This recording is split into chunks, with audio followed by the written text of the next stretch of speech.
What's up, everybody, and welcome to the Combat Corporation, your source for combat sports. I'm your host, and the Postmaster Mario, and today I have a complete breakdown on how to build power in your punching.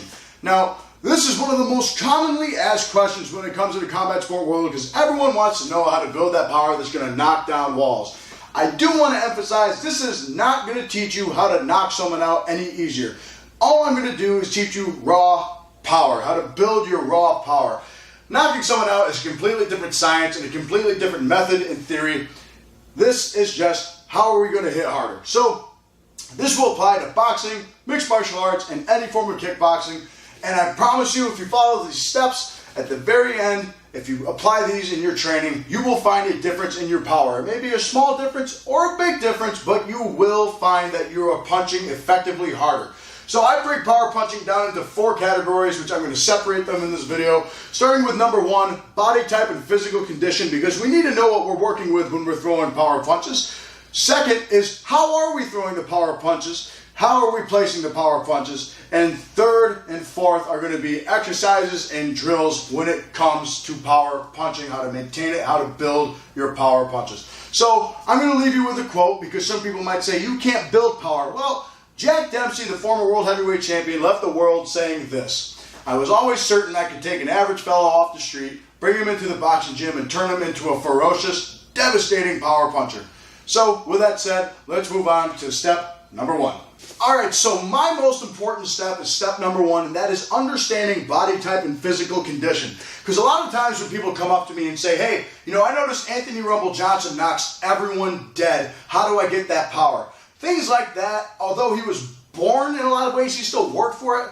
You probably are going to find it very difficult to replicate the same success that Rumble Johnson had. And here's why. Let's talk about Rumble Johnson. I believe the man is 6'2", has a 74 to 75 inch reach, maybe even more, and is built like a Mack truck. And he's just huge. He's ripped out of his mind. His shoulders are so broad. His back muscles and his legs are ripped. He's a massive individual and strong in the right places for his body type. However, I would not train Daniel Cormier to do power punches the same way Anthony Johnson would. Or I wouldn't train John Jones to throw power punches the way Anthony Johnson would. Why? John Jones is a lot thinner than him. He's built, but he's a lot thinner. He's more narrow, he's longer, and at the end of the day, his power punch is going to be thrown from way out here, probably, or even farther for John Jones. He has that reach. Rumble Johnson has a reach from way out here, so he's not going to throw a power punch like Daniel Cormier way in here, whipping overhands and hooks, right? So let's take me for an example. I'm 6 foot even. I'm 235 pounds and I have pretty broad shoulders. That's the one thing that was naturally built into me. And I'm decently strong. I have more of a wrestler strength than I do a weightlifting strength. So I need to learn how I'm going to shift that 235 pounds into people. I know I need to learn how to turn my body the right way. I need to know my range and how to throw the shot, which is leading me to step number 2. But the final part of this is just understand what you have to work with. If you're 6'1", 350 pounds, you're not going to throw punches like Demetrius Johnson would. You can try and replicate it for fun, but you have to develop your own style of power punching. Everyone is unique in their own way. You can look to people for help, but at the end of the day, you need to know how to throw the punches, which leads me to number 2. Alright, so now let's go over how to actually throw the punches, which is probably one of the more difficult things for people to understand. I start by saying, understand what your sweet spot is, which is honestly the most important part to throwing power punches, okay? And here's what I mean by a sweet spot, and I call it the arrow theory. If I'm close and I cock back an arrow here, it's still going to pierce the target probably, and it's still going to hurt, but it doesn't have enough time to travel. So it's going to hit, and then bing, and that's it. So same thing with punches. If I'm here, there's not enough room for my kinetic energy to travel into the bag, right? If I'm way out here, say I'm shooting an arrow, the arrow is going to drop. The wind's going to carry it, it's going to drop, it's still going to land, but it's not going to really pierce the bag all that well. So if I'm here, now I'm doing another 1-2, way too far. So the kinetic energy is actually dropping out realistically before I touch the bag. It's dropping out about an inch or 2 away from the bag because I'm at full extension. So I'm here, full extension, I threw it all, bang, now I hit.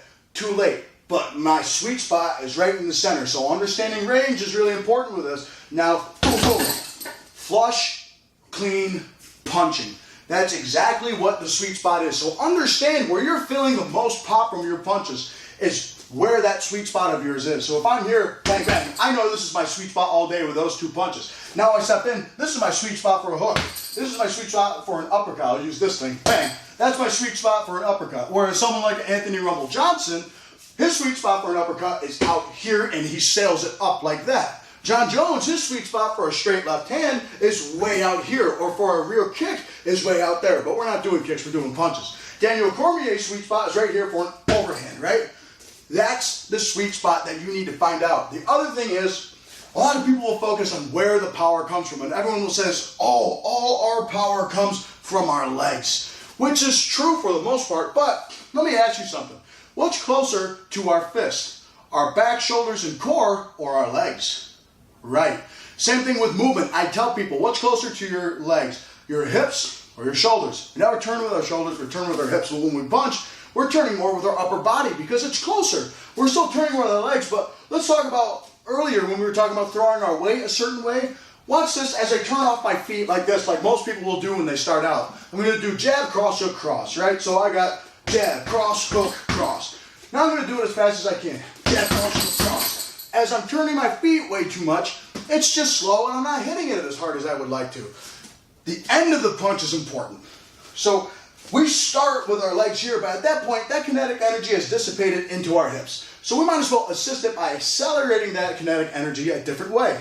So when we turn, I'm using my hips, I'm turning in, my toes are still pointing a little bit, my hips are turning in, my core is rotating, my shoulder turns over, I squeeze my fist and twist right at the end of the punch. So I'm punching like that. I'm twisting at the end of each shot. Jack Dempsey even said we punch like this because there's more power, but the twist is what's going to really put that corkscrew effect on it. So if I'm here in that sweet spot, I'm not even going to rotate my toes a whole lot. And watch this. Same exact motion.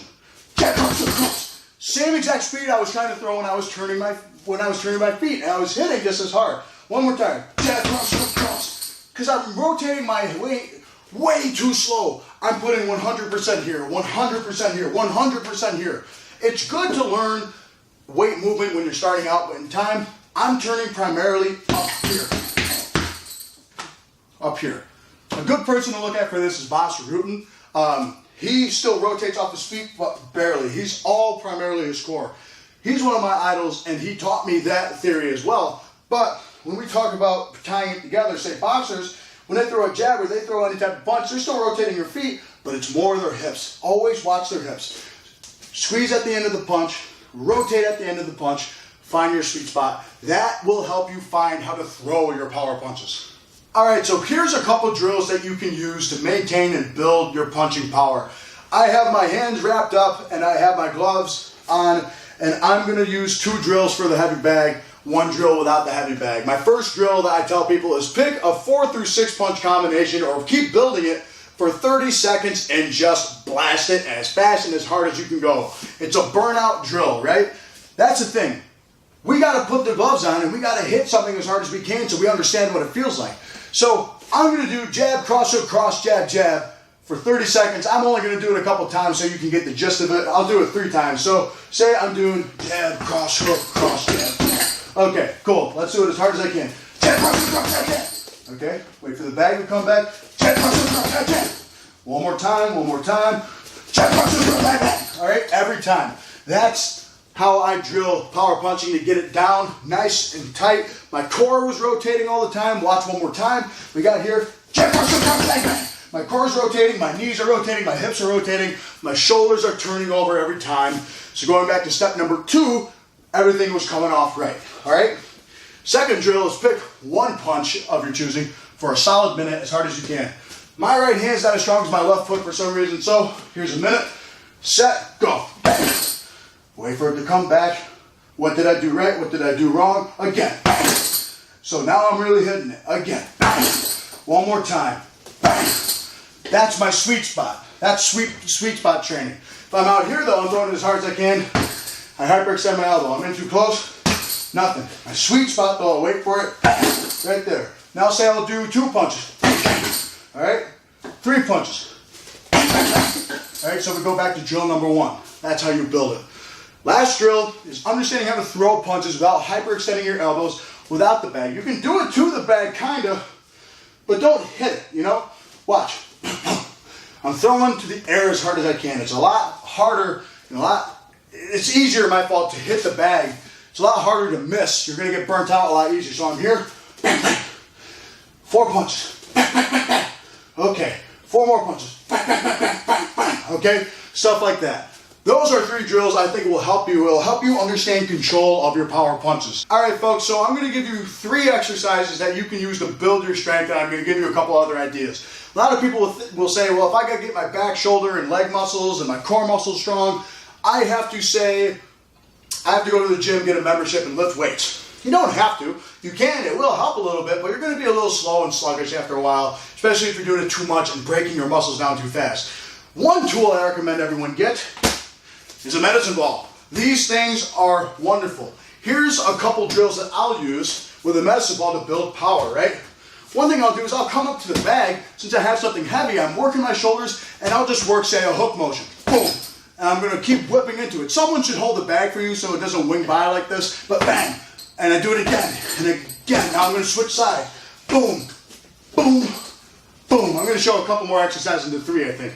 Next one I'll do is explosive motion. I want to lift the bag. My ceiling's really low, but I got to lift the bag and slam it on the ground and keep doing that for 3 minutes straight. Boom, boom, boom. Next thing I want to do, go up to the wall and throw it as hard as I can with both arms, like straight punches. Boom. Now come back with the right hand. Bang. Right? Now the next thing I can do is I can lay right on the ground on my back like this and throw it way up in the air. Or I can do push-ups off the bag, right? The medicine ball is a great exercise. Another exercise that you don't need the medicine ball for, I think that's the best tool, is yourself. Cross your arms like a mummy and turn like this for a couple seconds. Not that fast, but you notice your stomach's feeling it a little bit, right? So, here's what you do. 30 seconds. As fast as you can, and go and learn that rotation of the core so you can really land those sweet punch shots, right? Another thing you can do is shadow box as you're doing that, but that's more of a drill, I suppose. But shadow box, rotating as fast as you can off your core. Washing machines are great. A couple squats are good. Air squats, burpees. So burpees is a sprawl into a jump. That's good for power. Anything that does explosive motion. Those exercises is what I recommend for power punching. All right, folks, so that was how to build power in your punching. It's a very broad statement, and I showed a lot of very broad things that might have seemed fast, but the thing is, if I showed you almost everything I know, it would be a 3 to 4 hour seminar. So I don't really want to do that. I'm trying to cram this in for you so you could really take it and go to the gym and practice it right now. If you have any questions, like, comment, and subscribe. I want to know what you think. If you think this was bogus, tell me, and I'd like to discuss this with you. If you think this helped you, please tell me, because that would make me feel awesome, and I could help you out even more if you let me. If you have any tips, please let me. I would love to try them. I'm open for everything. I ask that everyone approach this with a very, very open mind, because this is going to take time, and it's not going to work at first. But it does in time work. Remember, the 3 words when it comes to combat sports are repetition, repetition, and number 3 is, you guessed it, repetition. So with that said, thanks for watching the video, everyone. Thanks for tuning in to the Combat Corporation, your source for combat sports. I'll see you on the next video.